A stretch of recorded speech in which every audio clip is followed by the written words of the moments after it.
Olá, meus irmãos e irmãs, tudo bem? A paz do Senhor, que a graça e a paz de Cristo esteja com você em seu coração e alcance a sua família também. Quero convidar você a embarcar comigo aqui em alguns vídeos tratando de princípios bíblicos, onde eu vou tentar rapidamente com vocês abordar alguns temas bíblicos e ir em textos que irão ser chaves para a compreensão daquilo que nós iremos tentar falar para você.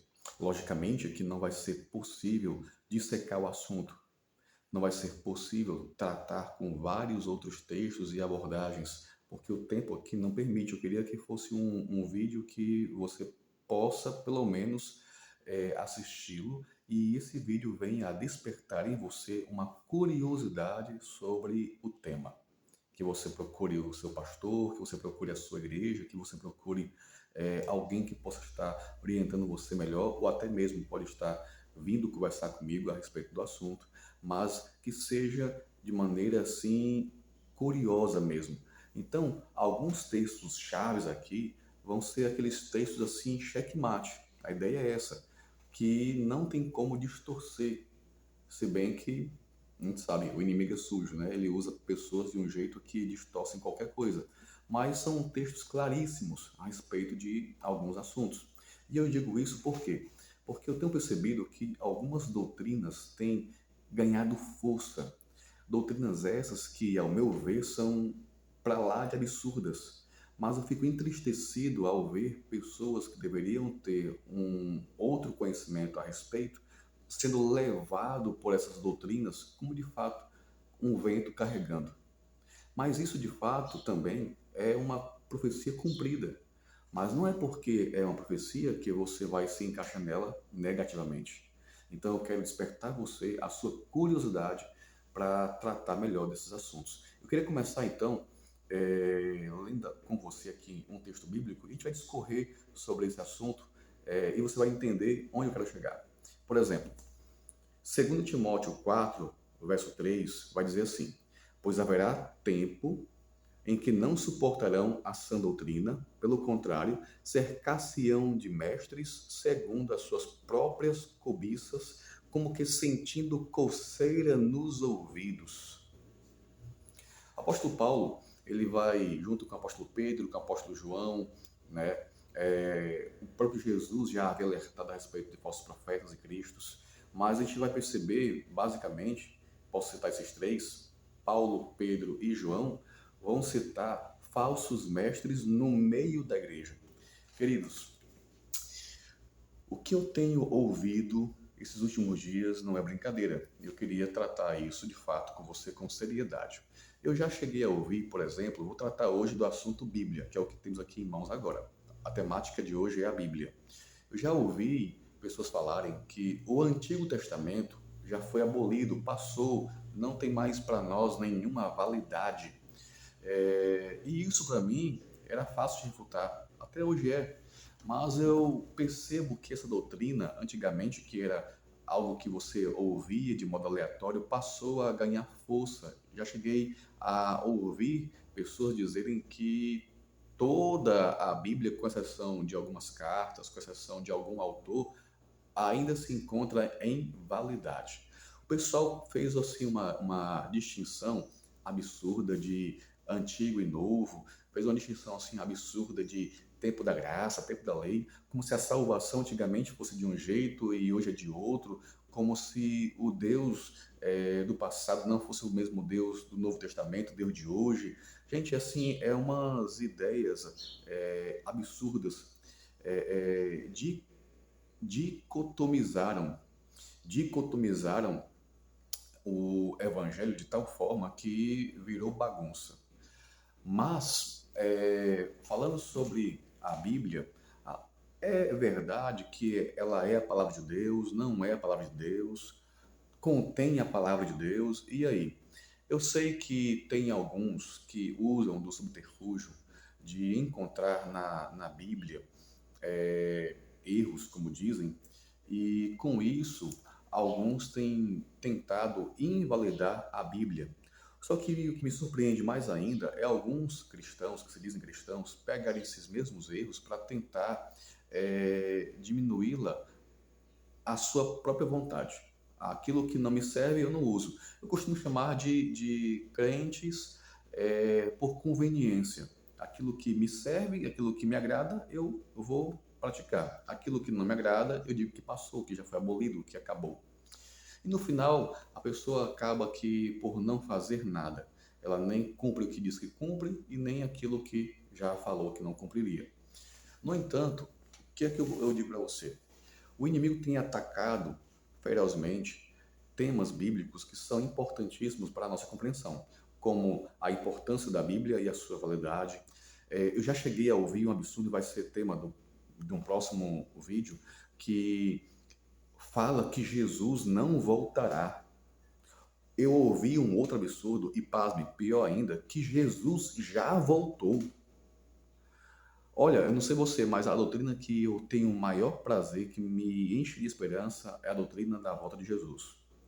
E dizer que Jesus já voltou, eu já vi uma outra doutrina que foi aí colocada em pauta, que o pecado por todo foi aniquilado, que hoje nós não temos mais pecado.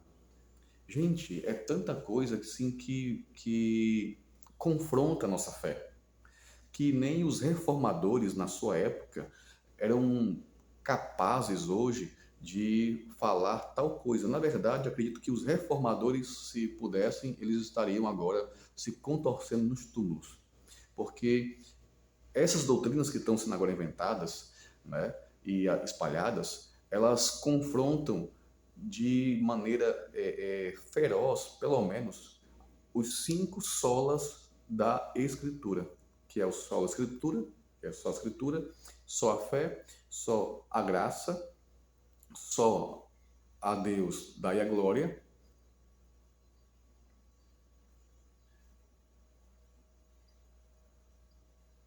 sola graça, sola fide, sola Christus, sola Deus daí a glória,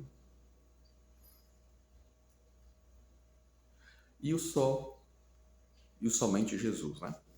Muito bem, vamos avançar aqui então. Vamos tratar da Bíblia. Eu queria ler com você mais um texto da Bíblia, ainda em 2 Timóteo, só que agora no capítulo 3, para passar a entender aquilo que eu estou informando a você de maneira prática e rápida, e você vai ver que a gente pode chegar a um consenso somente com esses dois versos que iremos ler por agora. O verso 14 de 2 Timóteo 3 vai dizer assim: Tu, porém, permanece naquilo que aprendeste e que desde a infância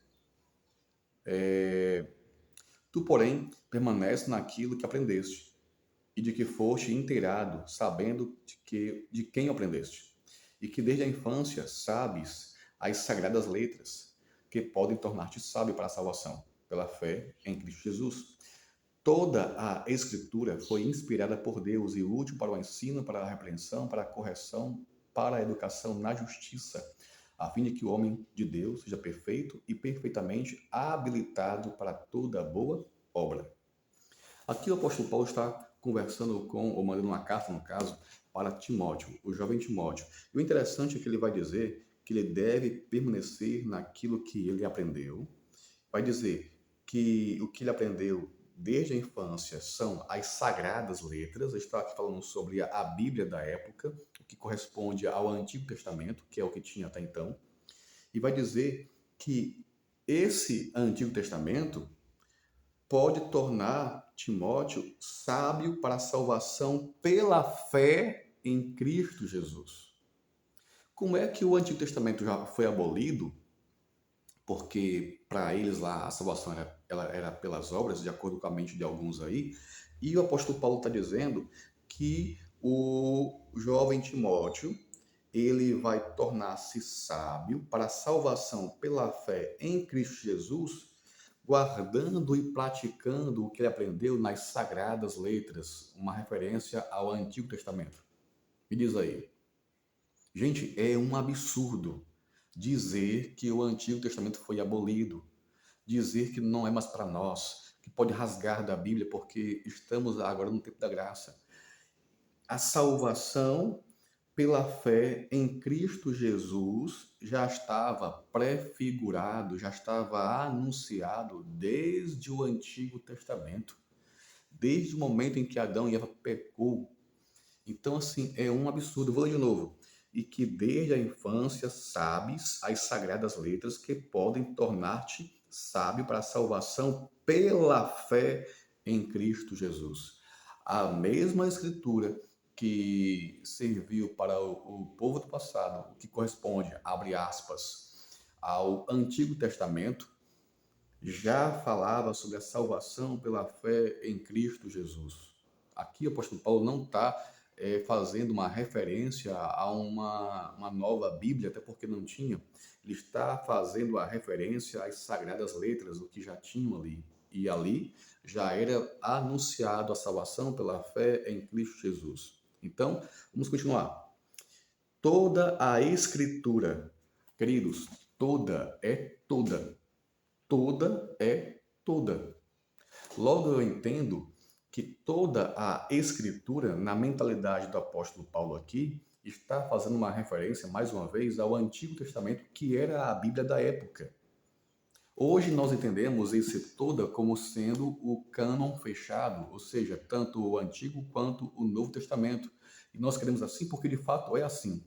Mas quando Paulo aqui está escrevendo, o que ele tem ali em mãos é somente o Antigo Testamento.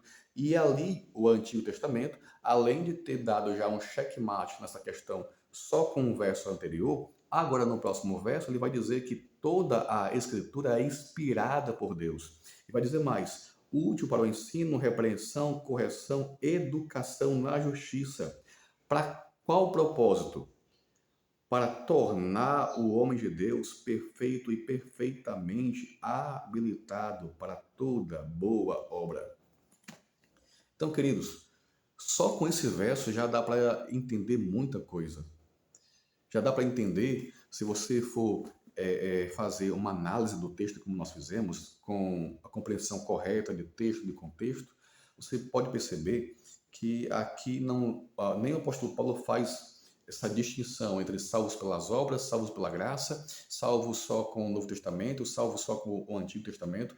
Aqui existe uma clara referência à salvação pela fé em Cristo Jesus em todos os tempos, em toda a época. O problema que acontece é quando você vê o apóstolo Paulo fazendo um debate contra o povo judeu ou contra os judaizantes que queriam tornar as cerimônias que foram abolidas em Jesus ainda como obra prática. Por exemplo, não é mais necessário fazer a circuncisão, não é mais necessário matar o cordeiro, não é mais necessário você guardar as festas como tinham na época de Jesus e do apóstolo Paulo, por exemplo, como sendo parte de uma ritualística, de um cerimonial que ainda apontaria para o Cordeiro que viria, para o Messias. Não, pelo contrário, isso já encontrou o seu propósito aonde? Em Jesus. Então hoje você não precisa mais circuncidar-se. Se fizer, faça por uma questão de saúde. Tem gente que faz isso até hoje, mas não por uma questão de aliança. Faça por uma questão de saúde. Quer circuncidar? Circuncide-se. Ah, hoje você não precisa mais matar o cordeiro já foi morto. Você não precisa mais de um mediador humano, porque Cristo agora é o seu mediador e você pode ter acesso a Deus, no caso, de modo direto. Você não precisa mais de um santuário, por exemplo, a não ser aquele que está no céu, conforme vai dizer o livro de Hebreus e Apocalipse, onde está Jesus, sendo o nosso sumo sacerdote e mediador, mas no que diz respeito ao santuário terrestre, não é mais necessário, assim como o cordeiro, como eu acabei de dizer agora. Então, esse tipo de situação, de coisa que o povo judeu queria impor sobre os novos conversos, é que foi retirado, e o apóstolo Paulo vai dizer que isso não é mais necessário, o Messias já veio. O Messias já veio e você hoje é salvo pelas obras de Cristo e não pelas obras próprias. Na verdade, a salvação ela é pela graça, no sentido de que é as obras de Cristo que me salva. Enquanto que o povo daquela época queria fazer isso como um meio meritocrático do que eu posso fazer para me salvar. A salvação é pelas obras, sim, mas as obras de Jesus, de modo que as suas obras ele confere a mim e de graça para que eu possa ter acesso à salvação. Muito bem. O grande conflito se encontra aí, mas é tão fácil de entender porque uma pessoa humilde, uma pessoa de sã consciência, por exemplo, ela, numa leitura clara da Bíblia, ela pelo menos iria se dar o direito de questionar. Como assim? Aqueles que dizem que o Antigo Testamento foi abolido, que a lei de Deus foi abolida, que a salvação no Antigo Testamento era pelas obras e hoje é pela graça, ela deveria pelo menos se dar o direito de questionar o fato de que em um dado momento o apóstolo Paulo ele vai questionar a questão da lei de Deus e em um outro momento ele vai questionar de que em um dado momento Paulo ele vai questionar a lei e em um outro momento ele vai validar essa lei. Peraí, se você, quando lê, não parece assim que Paulo está indeciso ou questiona, dizendo que não é para se guardar, e no outro ele diz não é para se guardar, está ainda em vigor. Peraí, está em vigor ou não está? Uma pessoa que faz uma leitura clara da Bíblia, ela pelo menos, mais uma vez eu digo, daria esse direito de questionar. Quem está certo? Uma hora Paulo fala uma coisa, uma outra hora ele fala outra coisa, parece que não chega a um senso comum. Isso daria à pessoa, pelo menos, o direito e a responsabilidade de não emitir juízo. Por quê? Porque nem o apóstolo Paulo está coerente com aquilo que está falando. No entanto, não é nada a ver com coerência ou incoerência. A questão toda é se perguntar e estudar de que lei o apóstolo está falando. Qual foi abolida, qual não foi? O que é que não é mais para se guardar e o que é para se guardar? A salvação ela sempre foi pela graça ou teve um tempo que foi pelas obras ou de uma outra forma? Quando você se questiona com relação a tudo isso, você vai a fundo e pesquisa e descobre a verdade. Primeiro, a salvação, de fato, sempre foi pela graça. Nós, como seres humanos, nada podemos fazer, nem no passado, nem hoje, para nos salvar, a não ser crer em Jesus e aceitar o que ele fez por nós. Segundo, a lei que ali o apóstolo estava falando, nada tinha a ver com a moralidade da lei, porque é esse aspecto moral que vai nos dizer o que é certo e o que é errado. Paulo estava combatendo justamente essa situação ritualística, cerimonial, que apontava ainda para o Messias que viria, uma aliança não mais em Cristo, mas uma aliança através do mérito próprio, não era mais necessário. Uma vez que agora a aliança que foi feita em Abraão, ela foi ratificada em Jesus. Você consegue entender isso? Muito bem. Voltando à questão da Bíblia, né, da questão de ser ou não o Novo e o Velho Testamento únicos e válidos para nós, eu quero ler mais um verso contigo que se encontra em Efésios 2, verso 20, que é mais um texto fortíssimo. Vai dizer assim: edificados sobre o fundamento dos apóstolos e profetas, sendo ele mesmo, Cristo Jesus, a pedra angular. Paulo está dizendo aqui ao povo de Éfeso, à igreja que estava em Éfeso, que essa igreja, essa cristandade, esta comunidade deveria estar edificada sobre o fundamento, primeiro, dos apóstolos. O fundamento imposto pelos apóstolos, no caso, seus ensinos, é o que hoje nós conhecemos como o Novo Testamento. E depois dizer que também deveriam ser edificados sobre o fundamento dos profetas, é o que você conhece hoje como Antigo Testamento.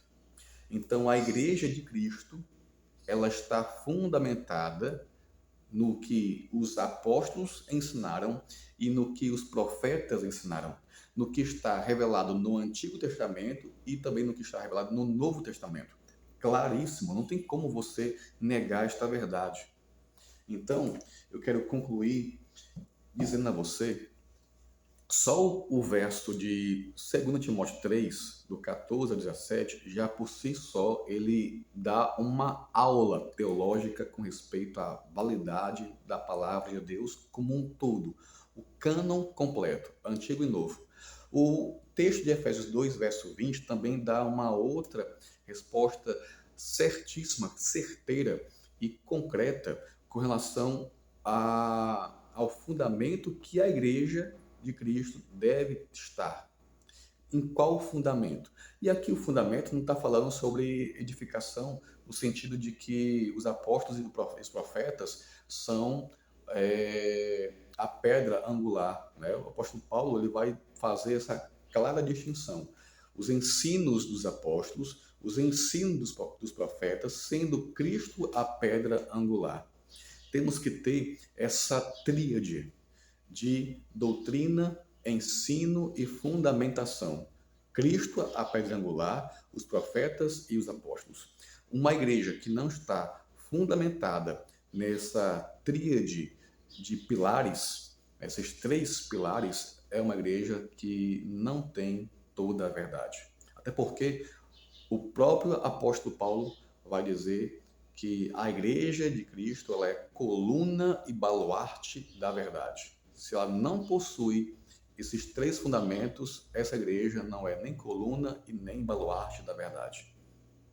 Você agora entendeu como é sério a questão de dizer que o Antigo Testamento já passou? Porque nem a própria Bíblia fala isso. E eu quero dizer a você que tem tantos outros textos, mas tantos outros textos, tanto no Antigo quanto no Novo, que vão falar sobre a importância, a validade e inspiração da Bíblia, que você não tem ideia. Eu estou só usando aqui 3 textos, já estamos aí com quase 22 minutos. Eu concluo então dizendo a você o seguinte: a Bíblia, ela é a palavra de Deus na linguagem humana, no sotaque humano. E a nossa língua, seja essa o português, seja o inglês, seja o hebraico, no caso da Bíblia foram hebraico, aramaico e grego, são línguas humanas. É lógico que vai ter alguma divergência ali de palavra, de compreensão, mas nada em toda a Bíblia que vá ser significativamente positivo ou negativo para a sua compreensão com respeito à salvação. É tanto que os achados do Mar Morto, lá em Qumran, foi já comprovado que a Bíblia que nós temos hoje é tão parecida quanto a que tinha naquela época. Vai ter uma divergência ou outra com relação a uma palavra, a uma compreensão de semântica de uma palavra em si, mas nada que seja significativamente prejudicial para a nossa salvação. Então, tentar encontrar erros doutrinários, erros disso e daquilo na Bíblia é como procurar chifre na cabeça de cavalo. Até porque a Bíblia ela é a nossa revelação máxima depois de Jesus e é nela que nós iremos encontrar o conteúdo para a nossa salvação e ela é de fato a palavra de Deus. Eu te pergunto, um livro desse que foi tão amado, tão odiado, tão perseguido, pessoas morreram por ele, deram a vida por ele, ele foi queimado. Você acha que essa preservação divina que Deus concedeu a esse livro em todas as épocas, se você estudar os livros que já foram destruídos e as tentativas de destruir a Bíblia, você vai perceber, e até de destruir e até também de distorcê-la, como nós temos aí várias evidências, você vai perceber que todas as tentativas que foram empregadas contra a Bíblia, todas fracassaram. Por quê? Porque é Deus quem preserva a sua palavra. Ponto final. E ponto final, certo? É importante você e eu termos um conhecimento, pelo menos básico, do hebraico, do grego, do aramaico. Sim, é muito importante.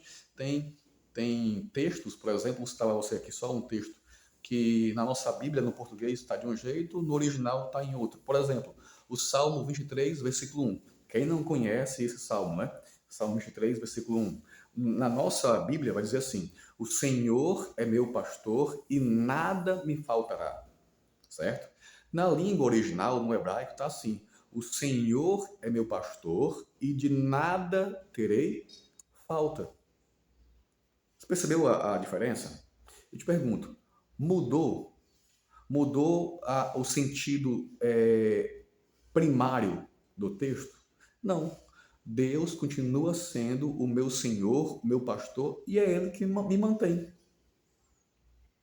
Certo? A compreensão agora de que nada me faltará e de nada terei falta é que eu tendo o Senhor como o meu pastor, mesmo que me falte alguma coisa, mas Ele vai suprir aquilo que de fato eu preciso.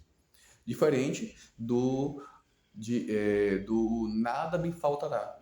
Porque eu posso ser um cristão e ter contas a pagar e não ter dinheiro para isso. Posso ser um cristão com fé em Jesus e não ter o que comer no agora, no hoje. Mas quer dizer que por causa disso deixei de ser cristão ou Deus deixou de existir? Não, pelo contrário. É uma forma de Deus tratar comigo e trabalhar minha fé, que quem sabe daqui a pouco alguém vem e me ajuda. Deus manda alguém e olha, tá aqui uma cesta básica para você. Estava em falta, mas Deus foi e ajudou, usando alguém para que viesse a minha casa e entregasse. Ah, eu estou desempregado e estou sem dinheiro para comprar o alimento, o almoço da minha família. Eu sou um cristão, mas alguém veio e me ajudou. E aí? Aquilo que eu preciso para o meu dia, ele garantiu. O pão de cada dia você vai ter, certo? Tô doente e sou um cristão. Ah, por causa disso não sou cristão ou Deus não existe? Não, ele pode muito bem usar um médico, ele pode muito bem me curar ou simplesmente pode muito bem deixar como tá. Eu não sei qual é o propósito da doença na minha vida. Deus sabe. Você entendeu? A diferença da compreensão no original hebraico e no nosso português, por exemplo. Mas nada mudou. Deus continua sendo Senhor e pastor e agindo com o seu poder na minha vida, na sua vida também. Certo? Então, vamos ter essa cautela, vamos ter essa compreensão a respeito da Bíblia, tá bom? No próximo vídeo, eu vou estar falando com você sobre um outro tema, também que me surpreendeu muito. Eu vou tentar trazer aqui a vocês, se não for isso, mas pelo menos eu vou tentar colocar isso como sendo uma prioridade, a questão da volta de Jesus. Jesus virá ou já veio? Até mais.